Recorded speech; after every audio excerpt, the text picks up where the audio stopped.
J'ai pensé que je n'avais qu'un demi-tour à faire et ce serait fini. Mais toute une plage vibrante de soleil se pressait derrière moi. J'ai fait quelques pas vers la source, l'arabe n'a pas bougé. Malgré tout, il était encore assez loin. Peut-être, à cause des ombres sur son visage, il avait l'air de rire. J'ai attendu. La brûlure du soleil gagnait mes joues et j'ai senti des gouttes de sueur s'amasser dans mes sourcils. C'était le même soleil que le jour où j'avais enterré maman, et comme alors le front surtout me faisait mal et toutes ses veines battaient ensemble sous la peau.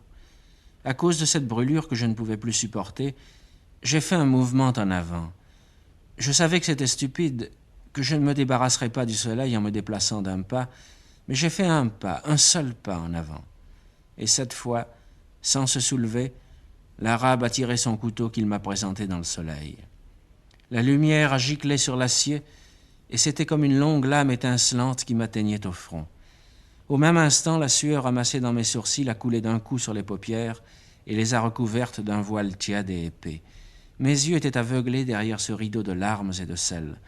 Je ne sentais plus que les cymbales du soleil sur mon front, et indistinctement, le glaive éclatant jaillit du couteau toujours en face de moi.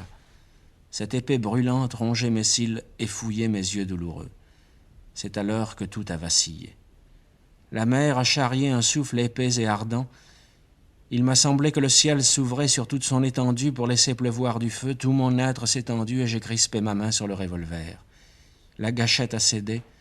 J'ai touché le ventre poli de la crosse et c'est là, dans le bruit à la fois sec et assourdissant, que tout a commencé. J'ai secoué la sueur et le soleil. J'ai compris que j'avais détruit l'équilibre du jour, le silence exceptionnel d'une plage où j'avais été heureux.